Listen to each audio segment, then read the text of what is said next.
히브리서 2장 14절로 3장 1절에 있는 말씀까지 되겠습니다. 히브리서 2장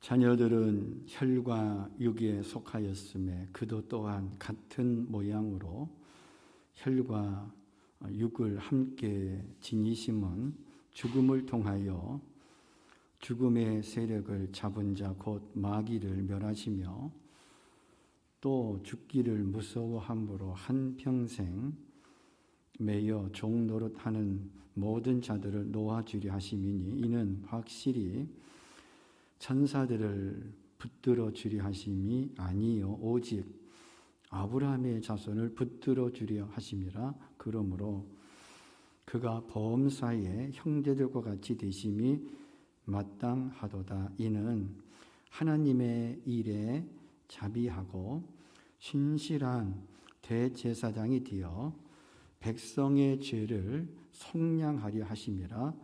그가 시험을 받아 고난을 당하셨은즉 시험받는 자들을 능히 도우실 수 있느니라. 아멘.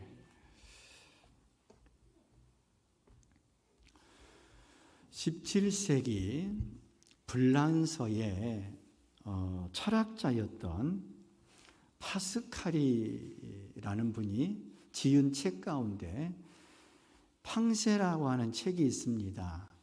이 팡세는 불어로 생각이라고 하는 뜻입니다. 팡세, 우리말로 생각이라고 하는 뜻인데요. 그 팡세라고 하는 책에서 사람을 생각하는 갈대다, 이렇게 얘기를 했어요. 사람이 생각하는 갈대라고 하는 이 말은 사람은 갈대와 같이 연약한 존재라는 것입니다. 하지만 갈대와 같이 연약한 존재이지만 사람은 생각하며 사는 존재이기에 사람의 가치를 지키며 살 수 있고 거기에서 더 나아가 위대한 존재가 될 수 있다는 것입니다. 이 생각 때문에. 그러기에 사람에게 생각은 매우 중요합니다. 분명 사람은 생각하는 대로 되고 그리고 생각하는 만큼 됩니다. 그래서 잠언서 기자였던 솔로몬은 잠언 23장 7절에서 대저 그 마음의 생각이 어떠하면 그 위인도 그러한즉, 무슨 얘기입니까? 생각한 대로 된다는 얘기예요. 그렇습니다. 늘 고상한 것을 생각하면, 고상한 것을 생각하며 사는 사람은 고상한 사람이 되고 천박한 것을 생각하며 사는 사람은 천박한 사람이 됩니다. 이렇게 사람은 생각하는 대로 살고 생각하는 만큼 됩니다. 그래서 묻습니다. 여러분은 지금 무엇을 생각하며 사십니까?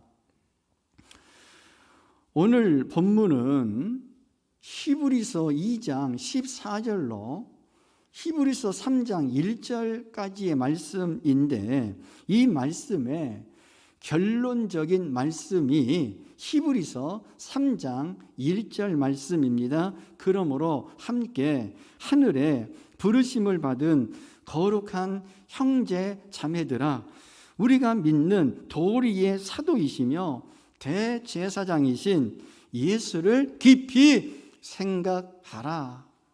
아멘. 이 말씀의 맨 마지막 단어가 생각하라입니다. 자, 그러면 누구를 생각하라는 것입니까? 누구를 생각하라는 거예요?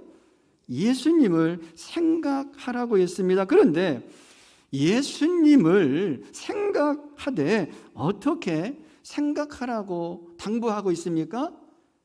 어떻게 생각하라고요? 깊이 생각하라, 깊이.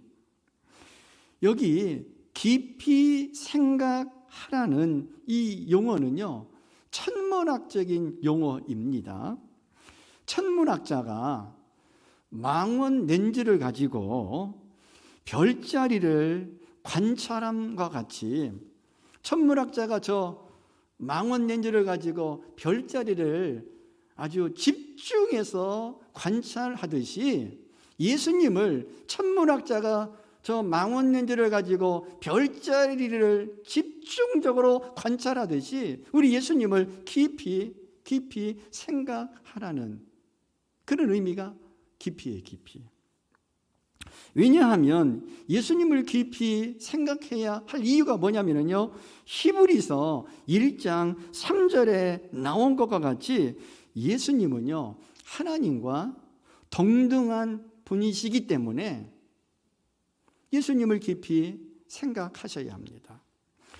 그리고 또 누구에게 예수님을 깊이 생각하라고 말씀을 하고 있습니까? 함께 하늘에 부르심을 받은 거룩한 형제들에게 예수님을 깊이 생각하라는 겁니다.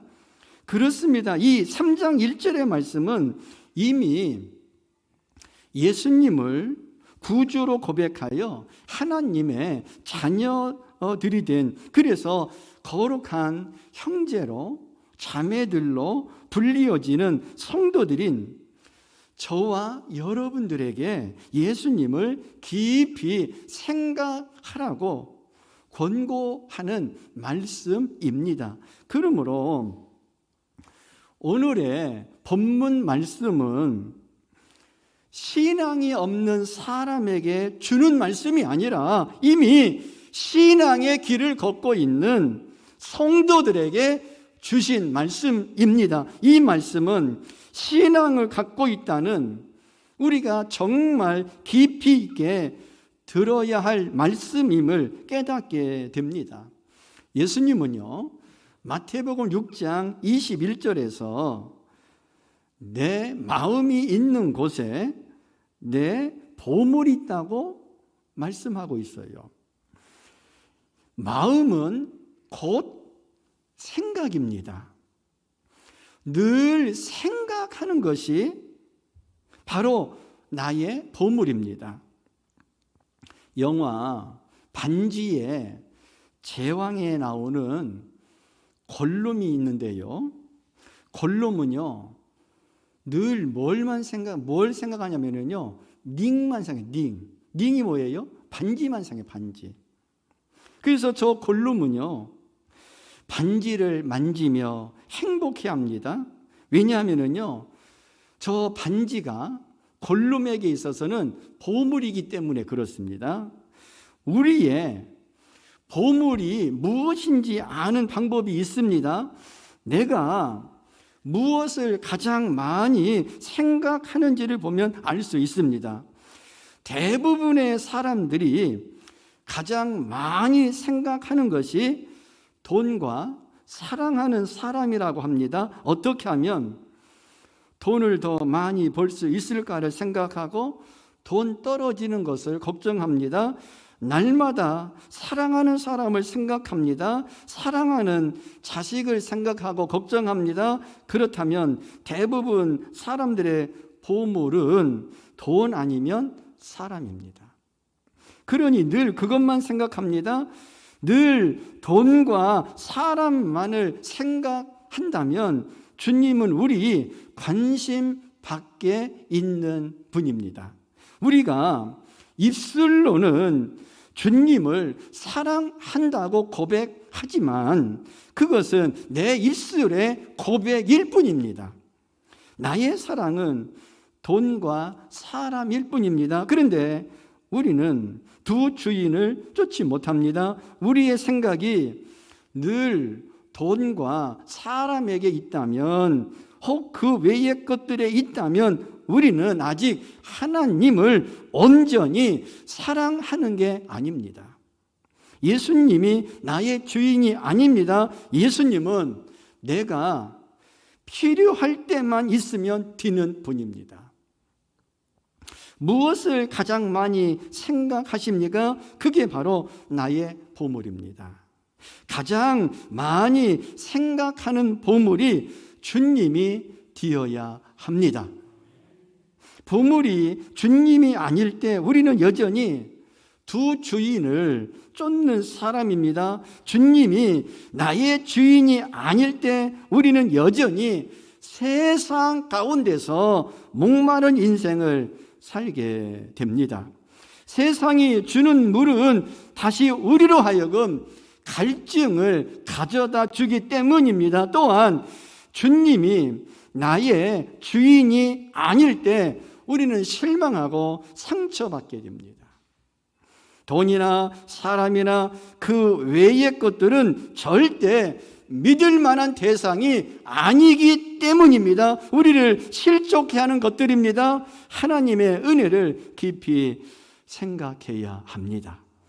예수님의 십자가 사랑을 깊이 생각해야 합니다. 주님을 생각하고 그 은혜가 깨달아질 때 우리에게 온전한 만족이 찾아올 것입니다. 상처받는 일도 없을 것입니다. 교회에 와서 왕왕 상처받는 일들이 있고 시험받는 일이 있는데 예수님을 깊이 생각하지 않기 때문일 수도 있어요. 구주를 생각만 해도 내 마음이 좋아질 것입니다. 주 예수보다 더 귀한 것이 없다는 것을 발견하게 될 것입니다. 사실 우리가 처음 예수님을 믿을 때 우리는 예수님을 많이 생각했습니다. 그리고 그렇게 예수님을 생각하면서 예수님을 사랑한다는 말도 많이 했습니다. 그리고 또 어린아이가 아빠, 엄마를 의지하듯이 큰 일이든 작은 일이든 예수님을 많이 의지했습니다. 그런데 그랬던 우리였는데 신앙의 이력이 쌓이면서 예수님을 생각하는 시간이 적어집니다. 예수님을 사랑하는 열기도 식어집니다. 인생을 사는 데 있어서도 예수님을 의지하는 것 대신 내 경험과 판단을 가지고 삽니다. 교회에 나오긴 하지만 교회에서 예수님은 만나지도 못하고 사람만 만나고 갑니다. 기도 시간도 전보다 줄어들고 성경 읽는 것도 대충 합니다. 더욱이 교회에서 이런저런 일을 맡은 다음에는 예수님보다도 그 맡은 일에 마음을 더 쏟습니다. 그래서 신앙에 형식만 남고 진보가 없으며 능력이 나타나지 않습니다. 따라서 예수를 깊이 생각하라는 말씀은 그런 우리에게 예수님을 더 기억하라는 말씀이고 예수님께 더 집중하라는 말씀이고 예수님이 가르쳐 주신 신앙의 본질을 잃지 말고 신앙의 진보를 더 이루라는 말씀입니다. 할렐루야.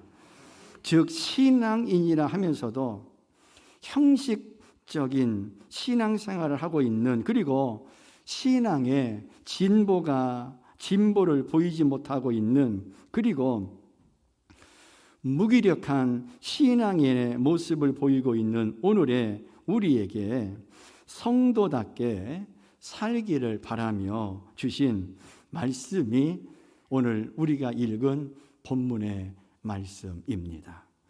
이런 히브리서 3장 1절 말씀을 바탕으로 본문 말씀을 구체적으로 살펴보겠습니다. 3장 1절 첫 부분에 나오는 그러므로라는 접속사는요, 오늘 본문의 앞부분 말씀인 히브리서 2장 14절로 18절의 내용과 방금 살펴본 3장 1절 말씀을 연결해 주는 연결 단어입니다. 그럼 본문 히브리서 2장 14절로 18절에서 말씀해 주고 있는 내용이 무엇일까요? 그 내용은 예수님에 대한 내용입니다. 그러기에 성도된 사람은 그 예수님을 깊이 생각하며 성도답게 살라는 말씀이 오늘 본문 말씀의 내용입니다. 그런 까닭에 성도된 우리는 히브리서 2장 14절 이하에 나오는 말씀을 통해 예수님이 어떤 분이신가를 먼저 알아야 합니다. 그리고 3장 1절 말씀에서 권고하는 대로 예수님을 깊이 생각하면서 성도답게 살아야 합니다. 그럼 2장 14절 이하에서 말씀해 주고 있는 성도된 우리가 성도답게 살기 위해 깊이 생각해야 할 예수님이 어떤 분이실까요? 첫 번째로 예수님은 마귀의 일을 멸하시는 분이십니다. 마귀를 멸하시는 분이에요. 히브리서 2장 14절 말씀 다 같이 읽습니다. 시작. 자녀들은 혈과 육에 속하였음에 그도 또한 같은 모양으로 혈과 육을 함께 지니심은 죽음을 통하여 죽음의 세력을 잡은 자 곧 마귀를 멸하시며. 아멘. 창세기 3장에는요 인류 최초의 범죄에 대하여 하와가 뱀인 마귀의 유혹에 넘어가서 선악과를 따먹은 사건이 기록되어 있습니다. 여러분, 왜 하와가 뱀의 유혹에 넘어갔을까요? 그것은 하와가 하나님의 말씀을 들었음에도 그 말씀을 의심하여 하나님의 말씀에 불순종했기 때문이고, 피조물이면서도 창조주 하나님과 같이 되려 했던 교만 때문입니다. 그 결과 뱀의 유혹에 넘어가 인류의 시조인 아담과 하와가 죄를 지었고, 그로 인해 인류는 하나님이 경고하신 대로 죽음의 형벌을 받게 되었습니다. 그런데 그때 하나님은 그렇게 죽음의 형벌을 받게 된 인류를 구원해 주시고자 약속 하나를 해 주셨는데, 그 약속이 창세기 3장 15절에 있는 말씀입니다. 내가 너로, 즉 마귀로 여자와 원수가 되게 하고 내 후손도 여자의 후손인 예수님과 원수가 되게 하리니, 여자의 후손은 즉 예수님은 내 머리 마귀의 머리를 상하게 할 것이요 너는 그의 발꿈치를 상하게 할 것이니라. 아멘. 창세기 3장 15절을 성서학자들은 원복음이라 이렇게 얘기를 하고 있습니다. 여러분, 이 창세기 3장 15절 말씀에서 너는 인류를 죽음에 이르게 한 마귀를 말하고요, 여자의 후손은 남자의 씨를 받지 않고 성령으로 잉태되어 동정녀 마리아의 몸에서 태어나신 예수님을 말합니다. 그렇습니다. 하나님의 약속 그대로 하나님은 예수님을 여자의 후손으로 이 세상에 보내셨습니다. 그리고 여자의 후손으로 이 세상에 오신 예수님은 저 십자가 위에서 마귀의 머리를 상하게 하셨습니다. 여기에서 마귀의 머리를 상하게 하셨다는 말씀은 마귀의 계획과 뜻, 즉 마귀의 일을 멸하셨다는 뜻입니다.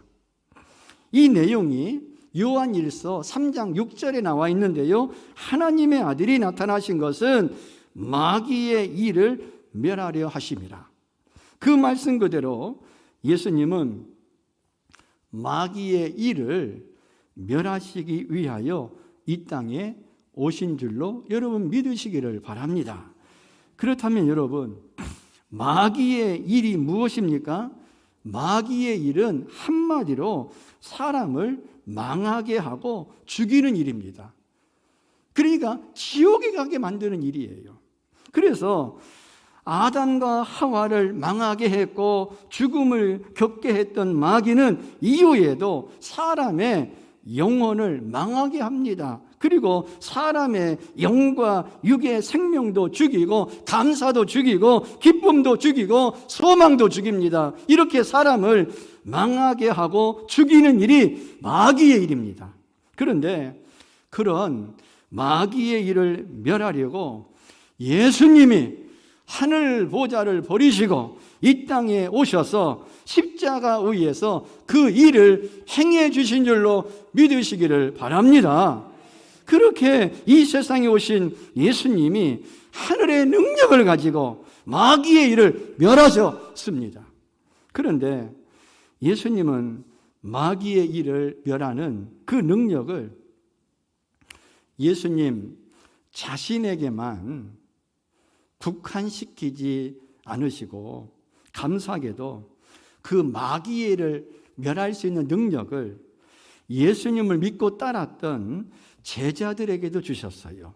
누가복음 10장 19절 다 같이 시작. 내가 너희에게 뱀과 전갈을 밟으며 원수의 모든 능력을 제어할 권능을 주었으니 너희를 해칠 자가 결코 없으리라. 할렐루야. 이 말씀 그대로 70명의 제자들이 나가서 복음을 전할 때 귀신들이 항복하고 사탄이 하늘에서 떨어지는 역사가 일어났습니다. 그렇게 제자들이 예수님이 주시는 능력으로 그때 마귀의 일을 멸하는데, 그럼 그 능력을 예수님이 그때 제자들에게만 주셨겠습니까? 아닙니다. 그 제자들에게 주신 것처럼 오늘의 예수님을 믿고 따르는 우리에게도 예수님은 마귀의 일을 멸하는 능력을 주셨습니다. 예수님은 마태복음 28장 18절과 20절 말씀에서 하늘과 땅의 모든 권세를 우리에게 세상 끝날까지 함께하여 주시겠다고 하셨습니다. 그러기에 우리는 예수님이 주신 능력으로 우리를 망하게 하고 죽이려 하는 마귀와의 싸움에서 승리할 수 있습니다. 그런 까닭에 하늘의 부름을 받아 성도가 된 우리는 마귀의 일을 멸하러 이 땅에 오셔서 마귀의 일을 멸하신 능력의 예수님, 그리고 그 능력을 예수님을 믿는 자들에게도 주신 예수님을 깊이 생각하며 인생을 살아야 합니다. 성경의 경고대로 오늘에도 마귀는 우는 사자와 같이 우리에게 달려들고 있습니다. 그러나 마귀를 멸하신 예수님이 주신 능력으로 우리는 그 마귀와의 싸움에서 넉넉히 승리할 수 있습니다. 이것이 오늘 우리가 예수님을 깊이 생각해야 할 첫 번째 이유가 되는 줄로 믿으시기를 바랍니다. 마귀를 멸하셨던 예수님, 그리고 성도된 우리에게도 그 마귀의 일을 멸하는 능력을 주신 예수님을 깊이 생각하며 예수님이 주시는 능력으로 그 어떤 마귀의 도전도 물리치며 사는 승리자들이 되시기를 바랍니다. 두 번째로 왜 예수님을 깊이 생각해야 돼요? 죽음의 두려움과 죄의 형벌로부터 자유를 주시는 분입니다. 본문 15절입니다. 또 죽기를 무서워함으로 한평생 매여 종로로 다는 모든 자들을 놓아주려 하심이니. 여러분, 15절 말씀에 사람들이 죽기를 무서워한다는 말씀이 나오는데 왜 사람들이 죽기를 무서워할까요? 그 이유는 죽음 이후에 맞이하게 될 하나님의 심판이 두렵기 때문입니다. 죽으면 그만, 절대 죽으면 그만 아니에요. 죽으면 그만 절대 아닙니다. 그런 말 하면 안 돼요. 무식한 말이에요. 죽으면 뭐가 기다리고 있어요? 심판이 기다려요. 하나님의 심판이. 법원에서 범죄자에게 하는 심판이든, 그리고 가정에서 자녀에게 하는 심판이든, 모든 심판의 근거는 잘못, 죄입니다. 하나님의 심판도 마찬가지예요. 분명 죄가 심판의 근거입니다. 그런데 거룩하신 하나님 보시기에 죄와 상관없는 사람이 누가 있겠습니까? 저도 마찬가지지요. 그래서 사람은 누구나 죽음 이후 맞이하게 될 하나님의 심판을 두려워합니다. 우리가 잘 아는 사도 바울도 죄에 대한 고민을 많이 했던 사람입니다. 그 고민의 내용이 로마서 7장에 나옵니다. 바울의 고민은 로마서 7장 19절에 나오는데, 선을 행하기를 원하는데 원하는 자신이 행치 못하고 도리어 원치 아니하는 선을 원하는 선보다는 원하지 않는 악을 행하고 있는 데서 생긴 고민이었습니다. 사도 바울의 고민이. 내가 원하는 바 선은 행하지 아니하고 도리어 원하지 아니하는 바 악을 행하는도다. 즉 자신이 원치 않고 있지만 그럼에도 짓고 있는 죄에 대한 고민을 한 것이에요. 그런데 이 죄에 대한 고민은 죽음 이후 맞이하게 될 하나님의 심판과 연결되어 더 큰 고민이 됩니다. 그래서 로마서 7장 24절에서 바울은 이렇게 절규합니다. 오호라, 나는 곤고한 사람이로다. 이 사망의 몸에서 누가 나를 건져내랴. 여러분, 선을 행하며 살기를 원하나 악을 행하고 있고, 거룩하게 살기를 원하나 죄를 짓고 있는 사람이 바로 나인데, 죄의 값이 사망이니 내가 바로 사망의 심판을 받을 사람이로구나. 누가 이 사망으로부터 나를 건져 영생을 얻게 해줄 수 있을까 하면서 죄와 죽음에 대하여 고민하며 절규하고 있는 바울이 여러분 이해가 되십니까? 그런데 그랬던 바울이 로마서 8장 1절 2절에서 이렇게 외칩니다. 시작. 그러므로 이제 그리스도 예수 안에 있는 자에게는 결코 정죄함이 없나니 이는 그리스도 예수 안에 있는 생명의 성령의 법이 죄와 사망의 법에서 너를 해방하였음이라. 아멘.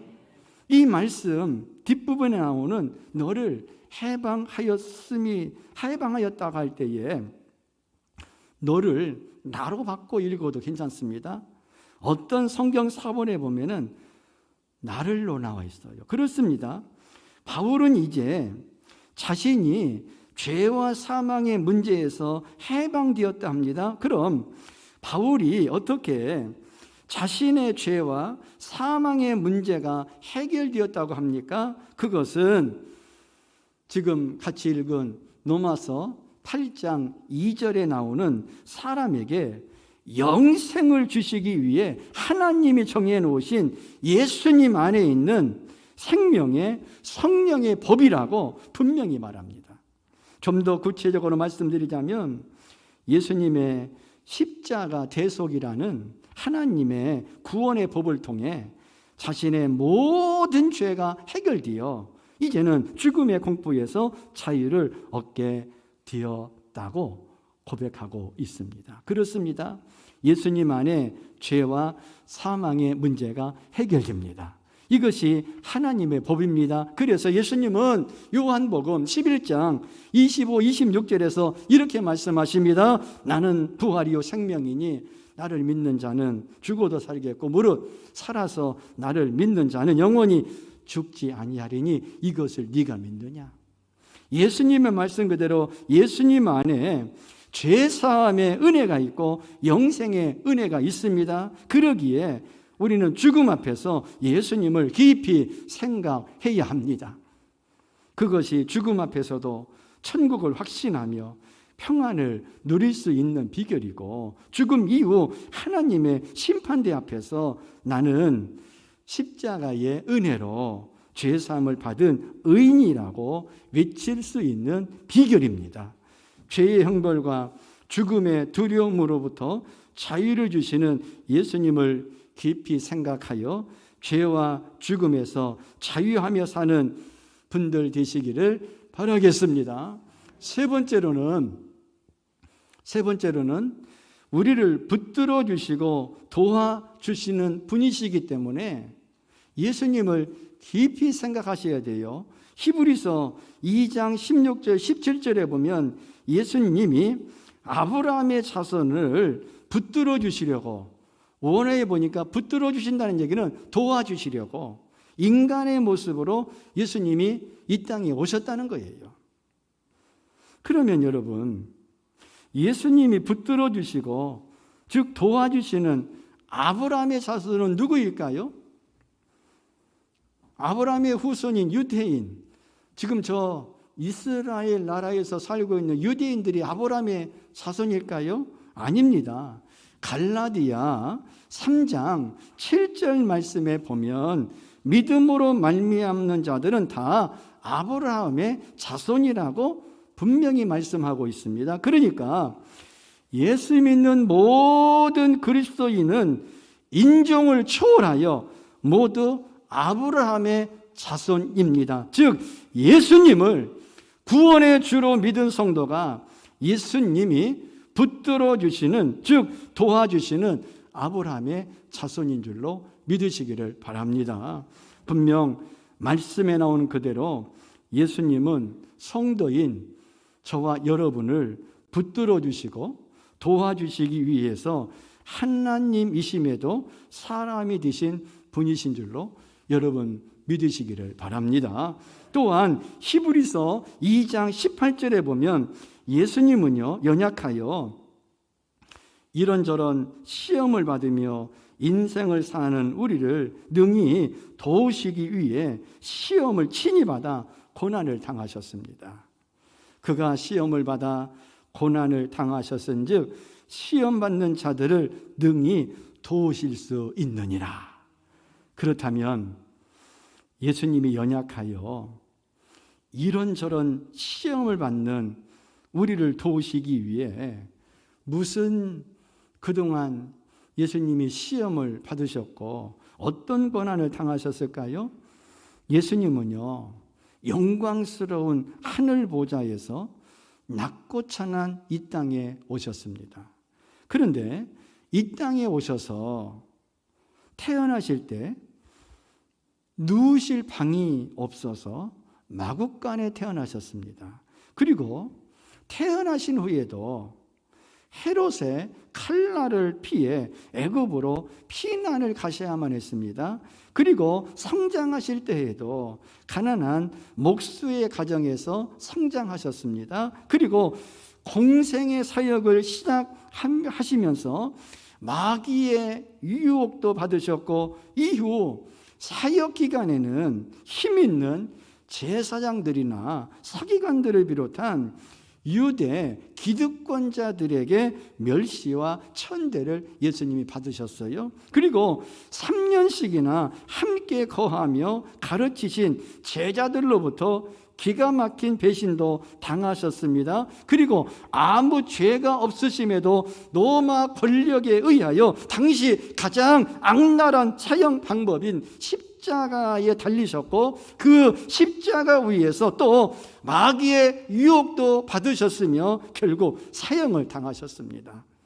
그런 시험을 예수님이 받으셨고 그런 고난을 예수님이 겪으셨습니다. 그러기에 예수님은 밑바닥 인생을 사는 사람들, 집이 없어 서러움을 겪는 사람들, 이곳저곳으로 피해 다녀야 하는 사람들, 몸으로 먹고 사는 가난한 사람들, 까닭 없이 멸시당하고 핍박당하는 사람들, 믿었던 사람에게 배신당해 아픔을 겪는 사람들, 억울한 누명을 쓰고 사는 사람들의 형편과 마음을 아십니다. 그렇습니다. 예수님은 하나님이심에도 사람이 되셔서 그렇게 많은 시험과 고난을 친히 당한 분이시기에 오늘도 이런저런 시험과 고난을 겪고 있는 우리의 마음과 형편을 헤아려 주시고 능히 도와주시는 분이십니다. 그렇게 예수님은 시험과 고난 속에서 살고 있는 우리를 붙들어 주시고 도와주시는 분이신 줄로 믿습니다. 따라서 이런 예수님을 깊이 생각하면 오늘 우리에게 어려움이 있을 때 그 형편을 아뢰고 그 어려움에서 오는 슬픈 마음을 내어놓고 예수님께 도움을 구하는 것이 그 시험과 고난을 극복하는 지혜라는 것을 우리는 알게 됩니다. 성도인이 우리를 붙들어 주시고 도와주시기 위해 사람이 되어서 친히 시험과 고난을 겪으신 예수님을 깊이 생각하며 붙들어 주시고 도와주시는 은혜를 받아 그 어떤 시험과 고난도 넉넉히 극복하는 분들이 되시기를 바랍니다. 독일 출신의 신학자 폴 틸리는요, 신앙은 궁극적 관심이라고 했습니다. 그 사람의 마음과 생각의 가장 깊은 곳을 사로잡고 있는 것이 그 사람의 종교요 신앙이라고 했습니다. 우리는 하루 종일 무엇을 가장 많이 생각합니까? 그것이 여러분의 종교요 신앙입니다. 예수님을 하루에 얼마나 생각하십니까? 예수님을 가끔 생각하거나 거의 생각하지 않는다면 그를 그리스도인이라고 부를 수는 없습니다. 그리스도인의 정체성의 혼란이 어디에서 옵니까? 그것은 우리가 예수님을 깊이 생각하지 않는 데서 옵니다. 예수님을 깊이 생각하지 않고는 우리의 삶에 예수님의 능력은 없습니다. 말씀을 마칩니다. 오늘 주신 말씀은 성도가 되었음에도 성도답게 살지 못하는 우리에게 성도다운 성도로 살게 하기 위해 주신 말씀입니다. 분명 예수님을 깊이 생각하며 사는 성도가 마귀를 이기며 사는 성도다운 성도이고 죽음의 두려움과 죄의 형벌로부터 자유를 누리며 사는 성도다운 성도이며 붙들어 주시고는 그리고 도와주시는 예수님의 은혜를 체험하며 사는 성도다운 성도입니다. 예수님을 깊이 생각하며 사는, 그래서 승리를 얻고 자유를 누리며 은혜를 체험하는 성도다운 성도들이 되시기를 바랍니다. 기도드리겠습니다. 생각이 곧 그 사람이기에 주의 자녀인 우리 모두는 그 무엇보다도 더 예수님을 깊이 생각하기를 원합니다. 마귀를 이기어 그 마귀로부터 자유를 주시고 십자가에서 부활하셔서 생명의 법으로 죽음으로부터 죽음의 두려움과 죄의 형벌로부터 자유를 주시고 환난 시험 많은 세상에서 넘어지지 않도록 붙들어 주시고 도우시는 예수님을 깊이 생각하게 하옵소서. 예수님의 이름으로 기도합니다. 아멘.